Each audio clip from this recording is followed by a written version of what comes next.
আসসালামু আলাইকুম রহমতুল্লাহ নাহমাদুহু ওয়া নুসাল্লি আলা রাসূলিহিল কারীম আম্মা বাদ। এই দর্শে আমরা আলোচনা করব 22 নং উসুল। 22 নং উসুল হলো যে ইবাদতের মধ্যে ইমাম আবু হানিফার যে কৌল আছে সেই কৌলকে তাসহিদ করতে হবে, সেই কৌলের উপর ফতোয়া দিতে হবে, সেই কৌলকে রাজা করতে হবে। তবে যদি কোনো ক্ষেত্রে মাশায়েখরা অন্য কোনো ইমামের কৌলের উপর, ইমাম মুহাম্মদ অথবা ইমাম আবু ইউসুফের কৌলের উপর ফতোয়া দেন, সেটা ভিন্ন কথা। 22 নং উসুল মাতলাবুন ফি কওয়াইদ তারজিহ তিসআতি বাইনাল আকওয়াল মুখতালিফা, যে তারজি দেওয়ার 9টি কায়দা। তারজিহ তিসআ বাইনাল আকওয়াল মুখতালিফা, যখন আইমা মাযহাব যারা রয়েছেন তাদের কৌল যখন কি হবে, মুখতালাফ হবে, তখন তারজি দেওয়ার 9টি মূলনীতি, 9টি কায়দা। তন্মধ্যে 22 নম্বর উসুল হলো যে ইবাদতের মধ্যে ইমাম আবু হানিফার কৌলের উপর কি দিতে হবে, ফতোয়া দিতে হবে, অন্য কারো কৌলের উপর ফতোয়া দেওয়া যাবে না। তো এখানে বলা হচ্ছে জামাতু হাদিল আবিয়াতা কাওয়াইদা যাকারুহা মুফাররাকাতান ফিল কুতুব, যেটা ফুকায়ে কেরামগণ উল্লেখ করেছেন যে কিতাবাদির মধ্যে বিভক্তি করে। ওয়া জাআলুহা আলামাতান আলাল মুরাজ্জিহ মিনাল আকওয়াল, এবং সেগুলোকে তারা আলামত বা মূলনীতি হিসাবে নির্ধারণ করেছেন যখন কোনো কৌলের মধ্যে পরস্পর তাআরুজ হবে সেগুলোর মধ্যে। তো এর মধ্যে 1 নম্বর মূলনীতি হলো ইফতি ফিল ইবাদাতি বিকাউলিল ইমামি ইল্লা ইযা সাররাহু বিখিলাফিহি, যে ইবাদতের মধ্যে ইমাম আবু হানিফার কৌলের উপরে কি দেওয়া হবে, ফতোয়া দেওয়া হবে, তবে যদি এর বিপরীত কোনো ফতোয়া দেয় অন্য কেউ, মাশায়েখরা সুস্পষ্টভাবে বলে যে না, ফতোয়া হলো ইমাম আবু ইউসুফের উপর বা ইমাম মুহাম্মদের উপর, ইমাম মুহাম্মদের কৌলের উপর, তখন ভিন্ন কথা। তাহলে উলা প্রথম যে কায়দা, এটার ব্যাখ্যা করছি আমরা। মা ফি শারহিল মুনিয়াত লিল বুরহান ইব্রাহিম হালবি মিন ফসলি তায়াম্মুম, যেটা শরহে মুনিয়ার মধ্যে রয়েছে, বুরহান ইব্রাহিম হালবি ফসলুত তায়াম্মুমের মধ্যে এসেছে। হাইসু কল, তিনি বলেন, ফালিল্লাহি দুররিল ইমামিল আযম মা আদাক্কা নাজরিহি ওয়া মা আশাদ্দা ফিকরুহু, মা আদাক্কা নাজরুহু ওয়া মা আশাদ্দা ফিকরুহু, কতই না তার সূক্ষ্ম দৃষ্টি, কতই না তার উচ্চ ফিকির চিন্তা ভাবনা এবং তার যোগ্যতা। ওলি আমরিন মা জাআলাল উলামা ওয়াল ফাতাওয়া আলা কওলিহি ফিল ইবাদাতি মুতলাকান, যে এটা এই জন্য যে উলামায়ে কেরামগণ ইবাদতের মধ্যে মুতলাকভাবে ইমাম আবু হানিফার কৌলের উপরেই ফতোয়া দিয়েছেন। ওয়াহুয়াল ওয়াকিউ বিল ইস্তিকরা, আর সেটা জানা যায় যে ইস্তিকরার মাধ্যমে, অনুসন্ধানের মাধ্যমে এটাই কি জানা যায়। মা লাম ইয়াকুন আনহু রিওয়ায়াতুন কা কওলিল মুখালিফি, যে অনুসন্ধান করে এটাই জানা যায়। তবে যদি ইস্তেকরার মাধ্যমে জানা যায় যে কোনো মত, অন্য কোনো মতের উপর তার কৌলের মুখালেফ যদি কি অন্য কোনো ইমামের কৌলের উপর ফতোয়া দেওয়া হয়, তাহলে সেটা ভিন্ন কথা।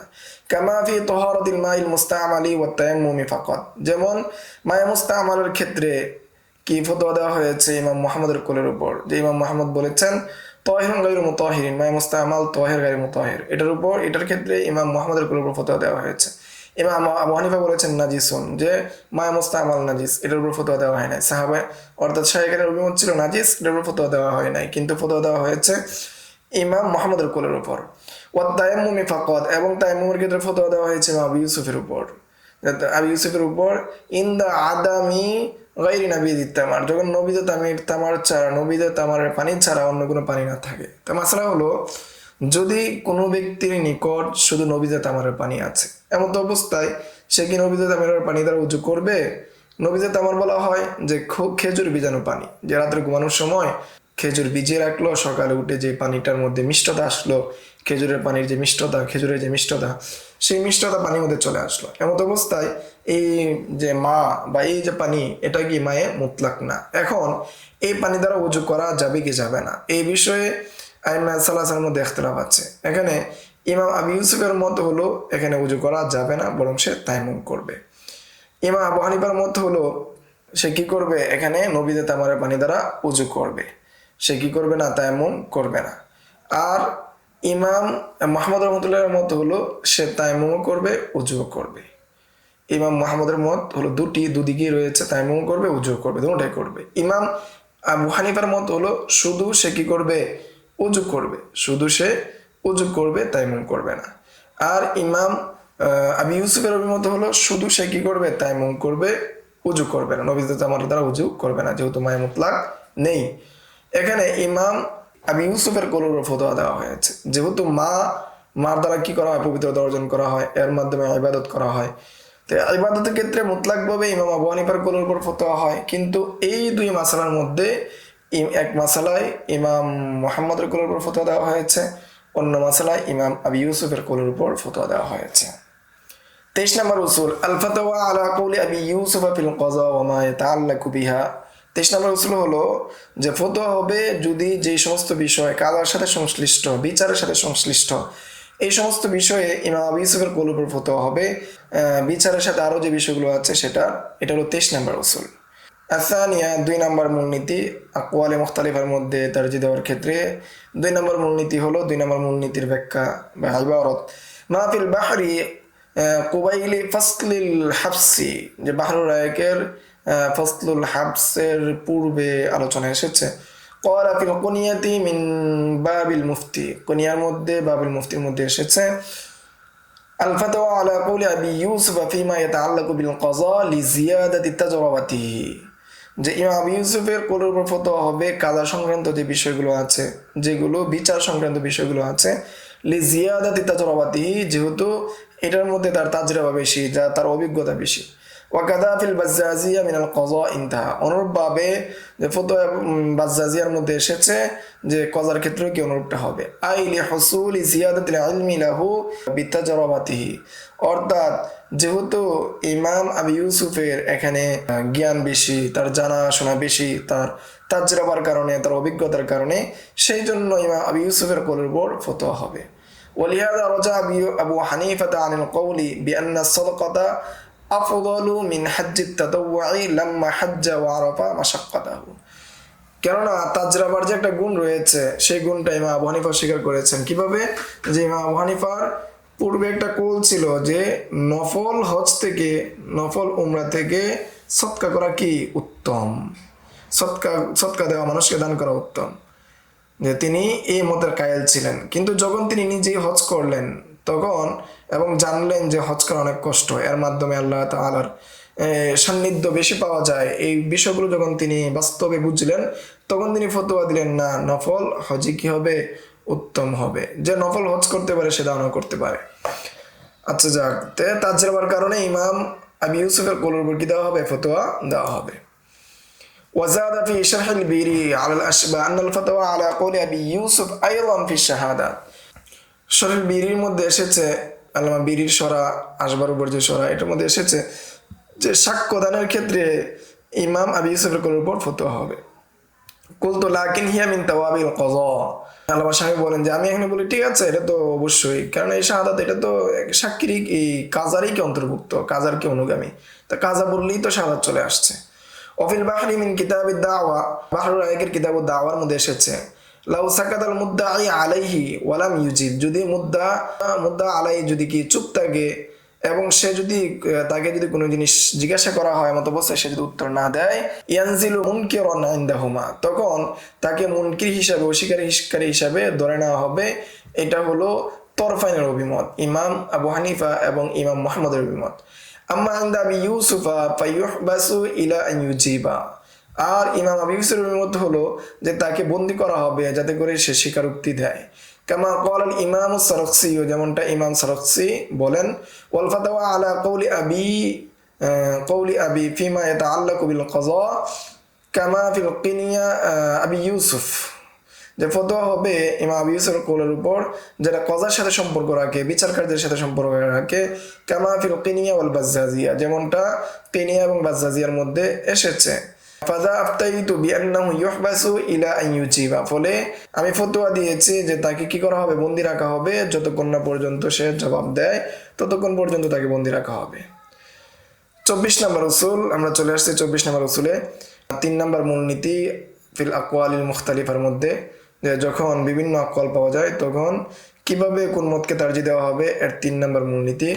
আল ফাতওয়া আলা কওলি মুহাম্মদ ফি জামিআ মাসাইল যাউল আরহাম, যে ফতোয়া হবে ইমাম মুহাম্মদের কোলের উপর যে সমস্ত মাসালা, ফি জামি মাসাইল যাউল আরহাম, যাউল আরহামের যে সমস্ত মাসালা রয়েছে সেই সমস্ত মাসালার মধ্যে ইমাম মুহাম্মদের কোলের উপর ফতোয়া হবে। আসালিসা, যে তৃতীয় মূলনীতি, এখানে তৃতীয় যে 9টার মধ্যে 3 নম্বর আর কি।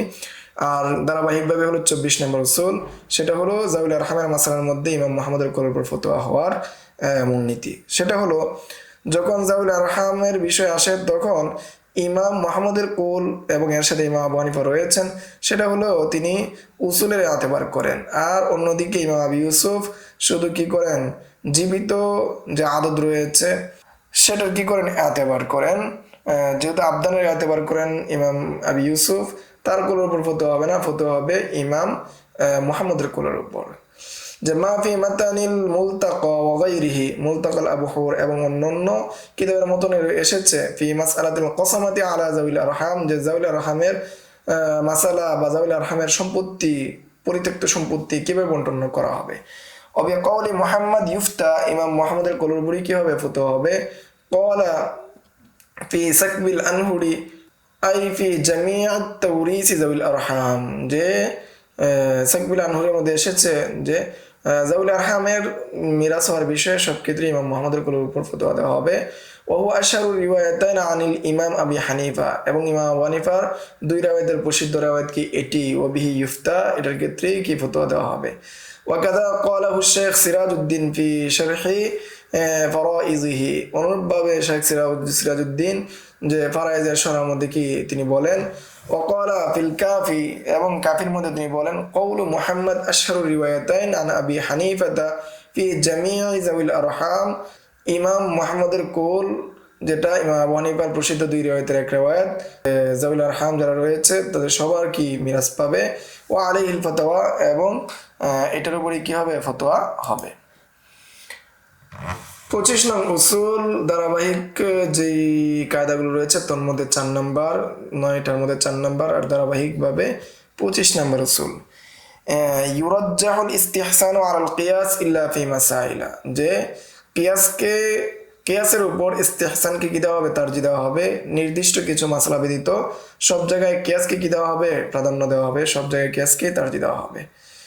তো ধারাবাহিক 9টি মূলনীতির 4 নম্বর মূলনীতি, মা ফি আম্মাতিল কুতুবি মিন আন্নাহু ইযা কানা ফি মাসআলাতিন কিয়াসুন ইস্তিহসানুন, যে সমস্ত ফিকহের কিতাবের মধ্যে এসেছে, অধিকাংশ বা আম কিতাবের মধ্যে এসেছে, যদি কোনো মাসালায় কিয়াস এবং ইস্তিহসান থাকে, তুরাজ্জাহুল ইস্তিহসানু আলাল কিয়াস, তখন ইস্তিহসানকে কিয়াসের উপর প্রাধান্য দেওয়া হবে। ইল্লা ফি মাসাইলা, তবে কিছু মাসালা ব্যতীত বাকি সবগুলোর ক্ষেত্রে কিয়াসের কে কি দেওয়া হবে, প্রাধান্য দেওয়া হবে। ওয়াহিয়া ইহদা আশারাতা মাসআলাতান ফি আলা মা ফি আনজাসিন নাতিফি, সেটা হলো যে কিয়াসকে প্রাধান্য দেওয়া হয়েছে সেই মাসলা হলো 11টি, যেটা নিয়ে আলোচনা হয়েছে আনজাসিন নাতিফির মধ্যে। ওয়াযাকারাহুল আল্লামা ইবনে নুজাইম ফি শারহি আলাল মানার, যে ইবনে নুজাইম তিনি মানারের শারহের মধ্যে বলেন, সুম্মা মা যাকারা আন্না নাজমুদ্দিন আন-নাসাফি যে আওসালাহা ইলা ইসনাতাইন ওয়া 20, যে তিনি এই 11টাকে পৌঁছিয়েছেন 22-এর দিকে, 22 পর্যন্ত, ইসনাইন ওয়া ইসনাতাইন 20। ওয়া যাকারা ক্বাবলাহু আন আত-তালওয়িহি আন্না সাহিহা আন্না মা'না আর-রুজহান হুনা তা'য়িনুল আমালি বির রাজিহ ওয়া তারকুল আমালি বিল মারজুহ, যেখানে ইস্তিহসানকে কিয়াসের উপর প্রাধান্য দেওয়া হবে, তারজি দেওয়া হবে। এর অর্থ কি, এর ব্যাখ্যা কি? এর ব্যাখ্যা সম্পর্কে তালহির মধ্যে এসেছে যে বিশুদ্ধ কথা হলো এই রুজহানের অর্থ হলো মানা রুজহান, এর অর্থ হলো যে তাইনুল আমাল বির রাজিহ, যে কোনটার উপর আমল করা হবে সেটা নির্ধারণ করা, ইস্তিহসানের উপর আমল করা হবে না কিয়াসের উপর, সেটা দ্বারা হলো এই তারজির উদ্দেশ্য। ওয়া তারকুল আমালি বিল মারজুহ, এবং কোনটার উপর আমল ছেড়ে দেওয়া হবে সেটা নির্দিষ্ট করা। ওয়া যাহিরু কালামি ফখরুল ইসলাম আন্নাহু আল আউলাউইয়া, আর এখানে তারজি দ্বারা তারজির ব্যাখ্যা দিয়েছেন ফখরুল ইসলাম, তিনি ব্যাখ্যা দিয়েছেন যে এখানে উদ্দেশ্য হল আউলাউইয়া, যে কোনটা উত্তম হবে, ইস্তিহসানের উপর আমল করা উত্তম হবে নাকি কিয়াসের উপর আমল করা উত্তম হবে। হাত্তা ইয়াজুজুল আমালু বিল মারজু, যে তার কথা অনুযায়ী বোঝা যায় মারজুর উপর কি করা যাবে, আমল করা যাবে। তা আমরা অতিরিক্ত কিছু বিষয় এখানে নিয়ে এসেছি, অতিরিক্ত কিছু ইবারত উল্লেখ করেছে যাতে করে কিয়াস সম্পর্কে সংক্ষিপ্তভাবে পরিচয় জানা যায়। তাহলে কিয়াস দুই প্রকার, একটা হলো কিয়াসে জালি, কিয়াসুন জালিউন মা তাবাদারাত ইল্লাতুহু ইলাল ফাহমি ইনদা সিমাইল হুকমি, যখন কোনো হুকুম শোনা হয় তখন সাথে সাথে কেন এর উপর হুকুম দেওয়া হলো, কেন এর উপর হারামের হুকুম দেওয়া হলো বা হালালের হুকুম দেওয়া হলো, এই ইল্লতটা সহজেই কি যখন জেহেনে যায়, সহজেই মানুষের বুঝে আসে, সেটাকে বলা হয় কিয়াসে জালি। যেমন মদ পান করা হারাম, কেন হারাম সেটা আকলকে নষ্ট করে দেয়, যে সহজে আর এই লোডটা চলে আসে, যে মানুষের স্বাভাবিক বিষয় আসে ঠিক থাকে না, সহজেই কি ইল্লত বোঝা যায় এমন যেগুলো রয়েছে সেটাকে বলা হয় কিয়াসে জালি। কিয়াসের দ্বিতীয় প্রকার হলো কিয়াসুন খফিয়ুন মালান তুদরিকু ইল্লাতাহু বা তুদরাকু ইল্লাতুহু ইল্লা বিল ফিকরি ওয়াত তাআম্মুলি, যে যেটার ইল্লতটা বোঝা যায় না একমাত্র ফিকির, চিন্তা ফিকির তাআম্মুলের করার মাধ্যম ছাড়া বোঝা যায় না, এটাকে বলা হয় কিয়াসে খফি বা কিয়াসুন খফিয়ুন। তো এই সংখ্যাগুলো মুআজ্জামুল লুগাতিল ফুকাহা থেকে দেওয়া হচ্ছে। ওয়াফিত তালবিহ, তালবিহের মধ্যে এসেছে যে হুয়া দালিলুন ইউকাবিলুল কিয়াস আল জালিলা, এমন দলিল যেটা কিয়াসে জালিল কি বিপরীত, যেটার মোকাবেলা আসে। সাবাকা ইলাইহিল আফহাম, যে কিয়াসে জালিলটা সাধারণভাবে কি বোঝা যায়। ওয়াহাদা, আচ্ছা হাদা তাফসিরুল ইস্তিহসান, এটাই কি ইস্তিহসানের সংজ্ঞা, যে ইস্তিহসান কাকে বলে, যেটা কিয়াসে খফি সূক্ষ্ম যুক্তি। আচ্ছা, এরপরে ইস্তেহসানের আরেকটা সংজ্ঞা দেওয়া হচ্ছে, যে ইস্তেহসানের 1 নম্বর সংজ্ঞা হলো যে তারকুল কিয়াস তাহকিকান লিমাকসাদিশ শারে, যে শারের মাকসাদকে পূরণ করার জন্য, বাস্তবায়ন করার জন্য কিয়াসকে ছেড়ে দেওয়াটাই হলো ইস্তেহসান। 2 নম্বর একটা সংজ্ঞা দেওয়া হচ্ছে ইস্তেহসানের, আল উদুলু বিল মাসআলাতি আন হুকমি নাযাইরিহা ইলা হুকমিন আখারা লিওয়াজহিন আকওয়া ইয়াক্তাদি হাদাল উদুল, কোনো সমজাতীয় হুকুম থেকে উদুল করা, ফিরে যাওয়া কোনো মাসালার বিষয়ে অন্য একটা মাসালার দিকে, যে মাসালাটা কি অধিক শক্তিশালী এবং এটা এই জন্য এমন একটা কারণে যেটাকে কামনা করে সেখান থেকে অদুল হওয়া, সেখান থেকে ফিরে যাওয়া, সেদিকে কি কামনা করে।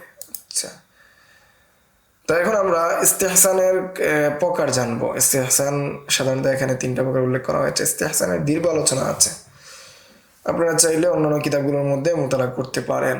যে ইস্তেহসানের অন্যান্য প্রকারভেদ, ইস্তেহসান 3 প্রকার উল্লেখ করা হয়েছে। 1 নম্বর ইস্তেহসান বিন নস, নসের ইস্তেহসান, অর্থাৎ কিয়াসের বিপরীতে যদি কোনো সরি নস পাওয়া যায়, কোরআন বা হাদিসে স্পষ্ট যদি কোনো দলিল থাকে বা দলিল পাওয়া যায়, তখন কিয়াসের জলিকে ছেড়ে দেওয়া হয়। উদাহরণ, যে বায়ে সালাম, যে বায়ে সালাম কাকে বলে, অগ্রিম ক্রয় বিক্রয়। এটা সম্পর্কে মানুষের সাধারণ একটা ধারণা আসে যে যে জিনিসের কি নাই, উজুদ নাই, যে জিনিস এর অস্তিত্ব নাই, সেই জিনিস যখন কেউ কি করে বিক্রি করে অগ্রিম, সেটা তো বৈধ না হওয়ারই কথা। কিন্তু যেহেতু সেটার বৈধতা হাদিসের মধ্যে চলে এসেছে, সেই জন্য এটা ইস্তেহসানের ভিত্তিতে সেটাকে জায়েজ হিসাবে গণ্য করা হয়। এটা হলো ইস্তেহসান বিন নাস।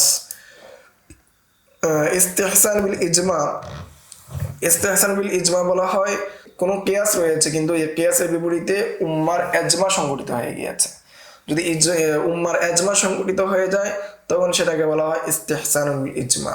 তো ইস্তেহসানুল ইজমা এর উদাহরণ হলো, যেমন কি করা, ফ্রি অর্ডার করা, যে আমাদের বর্তমান সময়ে ফ্রি কি করা হয়, বুক অর্ডার করা হয়, বই লেখক ছাপাবে এর আগে কি অর্ডার নেওয়া হয়। অথবা জুতার অর্ডার দেয়, যে জুতা অর্ডার দিয়ে বানায়, অর্ডার দিয়ে যে সমস্ত জিনিস বানানো হয়, যে আগে ছিল না পরবর্তীতে কি বানানো হচ্ছে, বানিয়ে দেওয়া হবে, এক্ষেত্রে সে টাকাও দিয়ে আসে, ক্রয় বিক্রয় হয়। তো এটা যে জিনিসটা নাই সেই জিনিসের কি এখানে ক্রয় বিক্রয় হচ্ছে, যার অস্তিত্ব নাই তারপরে ক্রয় বিক্রয় হচ্ছে। কিন্তু এখানে মুসলিম উম্মার এজমা হয়ে গিয়েছে, মুসলিম উম্মার সবাই কি করেছে, এই ক্রয় বিক্রয় করার মধ্যে জড়িত আছে, সবাই এটাকে বৈধ বলেছেন এবং তাদের এজমা হয়েছে, এই জন্য এটা ইস্তেহসানুল ইজমা হিসাবে সেটাকে বৈধ হবে। 3 নম্বর হলো ইস্তেহসানুন বিজরুরা, যে জরুরতের কারণে, জরুরতের ভিত্তিতে ইস্তেহসান হয়েছে, যেটা হলো যেটা অমরে বাল্য হওয়া হয়ে যায়, সাধারণ মানুষ সবাই সেটার সাথে যুক্ত, সেটা দুর্ভোগের শিকার, এমন যদি হয়ে যায় তাহলে সেটা ইস্তেহসানের ভিত্তিতে সেটার উপর হুকুম দেওয়া হয়। যেমন যে কুয়া যেটা রয়েছে, কুয়ার মধ্যে দেখা যাচ্ছে যে মানুষ হাঁটাচলা করতে বা বিভিন্ন বাতাসের মাধ্যমে গোবর টুবর সেই কুয়ার মধ্যে পড়বে, তখন এই যে কুয়ার মধ্যে বাতাসের মাধ্যমে যে নাপাকিগুলো গিয়ে পড়ে, ধুলাবালু গিয়ে পড়ে, নাপাকি ধুলাবালু গিয়ে পড়ে, এর মাধ্যমে যদি কুয়ার মধ্যে নাপাকির হুকুম দেওয়া হয় তাহলে সাধারণ মানুষের দুর্ভোগ তৈরি হবে, সাধারণ মানুষের কষ্ট হবে। এই জন্য ইস্তেহসান বিল জরুরা এর ভিত্তিতে কি দেওয়া হয়েছে, যে এই সমস্ত নাপাকের কারণে কি হবে না, এই সমস্ত নাপাকি পড়ার কারণে, এই সমস্ত জিনিস পড়ার কারণে নাপাক বলে গণ্য হবে না। অনুরূপভাবে আরেকটা বিষয় যেমন কি হতে পারে, এই যে কাদামাটি যেগুলো আছে, যেগুলোর মধ্যে বিভিন্ন সময় বিভিন্ন নাপাকি থাকে, এই কাপড়ে লাগে বৃষ্টির দিনে, তাহলে এর মাধ্যমে নাপাক হবে কি হবে না, সেটাও এর অন্তর্ভুক্ত। আচ্ছা, তো 5 নাম্বার উসুল, 9টি মৌলিক উসুলের মধ্যে 4 নাম্বার, যাহিরু রিওয়ায়াতি রাজিহাতুন আলা গায়রিহা ইল্লা ইযা সাররাহু বিখিলাফি, যে যাহিরু রিওয়ায়া সবসময় কি অন্যান্য গায়রু যাহিরু রিওয়ায়া যেগুলো রয়েছে, মাসাইলুন নাওয়াদির যেগুলো রয়েছে সেগুলোর উপর প্রাধান্য পাবে, তবে যদি সুস্পষ্টভাবে অন্য কোনো কলের উপর কেউ ফতোয়া দেয় তবে সেটা ভিন্ন কথা। আল খামিসা, 5, মা ফি কাযাইল বাহরি আন্নামা খারাজা আন যাহিরি রিওয়ায়া ফাহুয়া মারজুউন আনহু, যেটা যাহির রিওয়ায়া থেকে বের হয়ে গিয়েছে, যেটা মা খারাজা আন যাহিরি রিওয়ায়া, যেটা যাহির রিওয়ায়া থেকে বের হয়ে যাবে সেটাকে ফাহুয়া মারজুউন আনহু, অর্থাৎ যেটা যাহির রিওয়ায়ার মধ্যে নেই সেটা কি মারজু আনহু। ওয়াল মারজু আনহু লাম ইয়াবকা কওলান লিল মুজতাহিদ, আর মারজু আনহু যেটা রয়েছে এটা মুজতাহিদের কওল হিসেবে বাকি থাকে না। কামা যাকারুহু, যেমনটা ফুকায়ে কেরামগণ বা উসুলবিদগণ বর্ণনা করেছেন, নীতি নির্ধারক ফুকায়ে কেরামগণ বর্ণনা করেছেন। ওয়াকাদ কদ্দামনা আনফাইল ওয়াসাইলি, যে আনফাইল ওয়াসাইল কিতাবের মধ্যে থেকে আমি কি করেছি, আলোচনা করেছি, আন্নাল কাযিল মুকাল্লিদা লা ইয়াজুজু লাহু আন ইয়াহকুমা ইল্লা বিমা হুয়া যাহিরুল মাযহাব, যে কাজী মুকাল্লিদের জন্য বৈধ নয় সে হুকুম দিবে যেটা যাহিরে মাযহাব ব্যতীত অন্য কোনোভাবে সে ফতোয়া দিবে, এটা তার জন্য বৈধ নয়। লা বিল রিওয়ায়াতিশ শাযযা, এবং তার জন্য এটাও বৈধ হবে না রিওয়ায়াতের শাযযার মাধ্যমে ফতোয়া দিবে। ইল্লা আইয়ানুসু আলা আন্নাল ফাতওয়া আলাইহা, তবে যদি ফুকায়ে কেরামগণ নস বা সুস্পষ্টভাবে বলেন যে ফতোয়ার বিপরীত, তখন দিতে পারবে, এছাড়া দিতে পারবে না। ইন্তাহা, এখানেই কালাম শেষ আনফাইল ওয়াসাইল থেকে। ফি কাযাইল ফাওয়াইদ মিনাল বাহরি, যে কাযাইল ফাওয়াইদ বাহর থেকে, বাহরের মধ্যে এসেছে, ইযা লাম তুযকারিল মাসআলাতু ফি যাহির রিওয়ায়া ওয়া সাবাতাত ফি রিওয়ায়াতিন উখরা, যদি যাহির রিওয়ায়ার মধ্যে কোনো মাসআলা না থাকে, উল্লেখ না হয়, এবং এটা যদি অন্য কোনো কোথাও পাওয়া যায়, তাআয়্যানাল মাসিরু ইলাইহা ইনতাহা, তখন সেই দিকে রুজু করাটা কি হয়ে যাবে, নির্ধারিত হয়ে যাবে, সেদিকে কি করতে হবে, রুজু করতে হবে। এই ছিল 9টি মূলনীতির 5টি মূলনীতি, যে ইবাদতের ক্ষেত্রে আবু হানিফার কওলের উপর ফতোয়া, এবং কজার ক্ষেত্রে, কজা বা শাহাদাতের ক্ষেত্রে ইমাম আবু ইউসুফের কওলের উপর ফতোয়া, জাবিল রহমানের ক্ষেত্রে ইমাম মুহাম্মদের কওলের উপর ফতোয়া, এছাড়া অন্যান্য যে মূলনীতিগুলো আলোচনা হয়েছে। তো আজকের দর্স এই পর্যন্তই। আসসালামু আলাইকুম ওয়া রাহমাতুল্লাহি ওয়া বারাকাতুহু। يؤتي الحكمة من يشاء ومن يؤت الحكمة فقد أوتي خيرا كثيرا وما يذكر إلا أولو الألباب.